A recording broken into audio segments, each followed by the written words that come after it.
You've seen the headlines. Gen Z is the sober generation. Drinking less. Party culture is dying. Sober curious is trending. The stats are everywhere. 65% plan to cut back, while 40% are going completely dry. And none of it makes you feel better because you're not just sober curious. You're not experimenting with a dry January. You're 22 years old, staring at your phone at 3 a.m., and you know, not wonder, know that you cannot control this. And every headline celebrating your generation's healthy relationship with alcohol feels like it was written for everyone except you. Here's what nobody tells you about being Gen Z and struggling with addiction.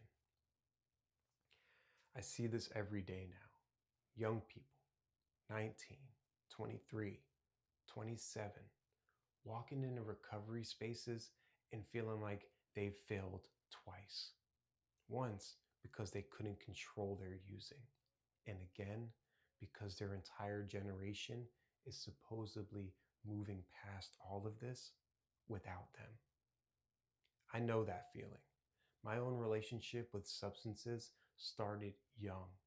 And when I finally got sober, I looked around and felt like I was the only person my age who didn't get the memo about drinking responsibly.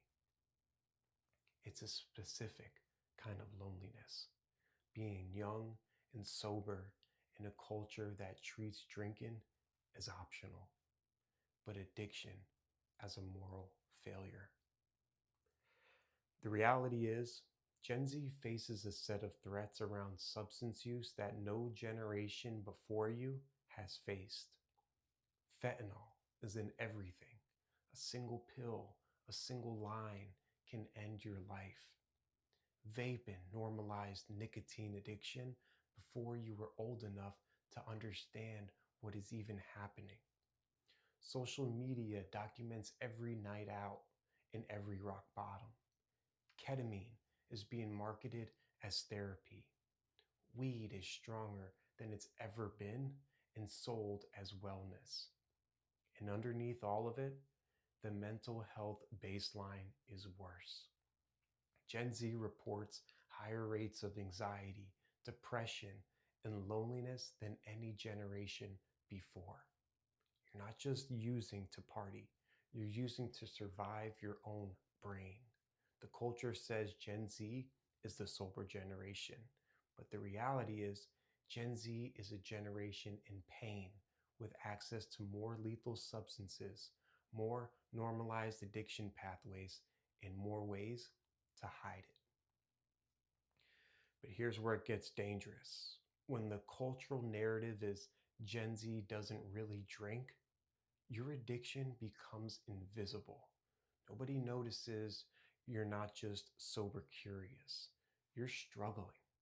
Nobody checks in, nobody asks, and the shame becomes compounded.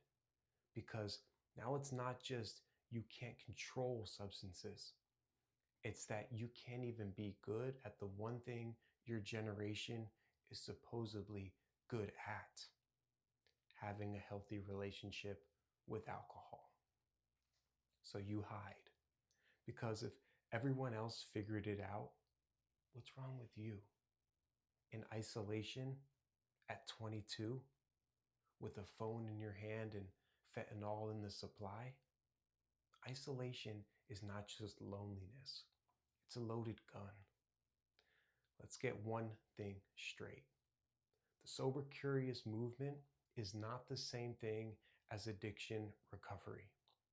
Drinking less because it's trendy is not the same thing as stopping because your life depends on it. You are not failing at what your generation is doing. You are facing something different, something harder. And here's the part nobody's saying. The very things that make Gen Z vulnerable, the mental health crisis, the lethal supply, the loneliness are also the things that are creating the most honest, most connected, most stigma shattering, recovering communities we've ever seen. Gen Z talks about mental health. Gen Z talks about trauma. Gen Z doesn't pretend everything is fine. And recovery, real recovery, is built on exactly those things. So, if you're a Gen Z and you know you need to stop, here are 3 things that matter more than anything else right now. 1, find your people, but not just any people. Find people your age who are sober, not sober curious, not taking a break sober, sober. They exist. They're in recovery meetings. They're on sober TikTok. They're in Discord servers.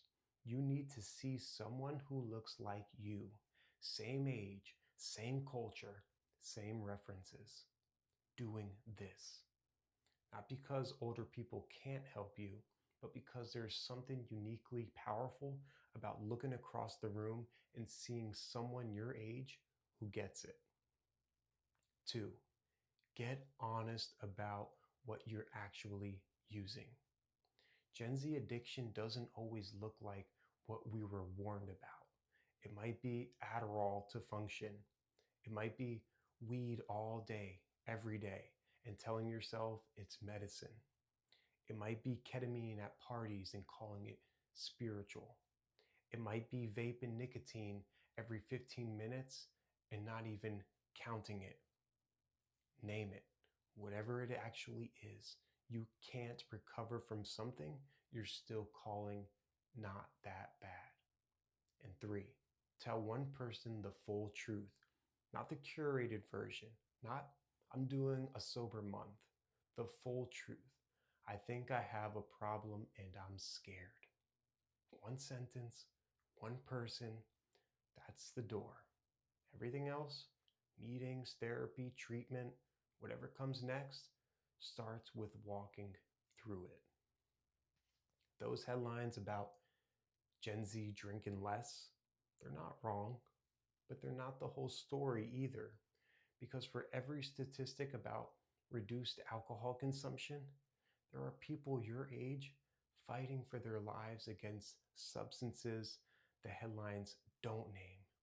The fentanyl, the vapes, the pills, the isolation that makes all of it feel like the only exit.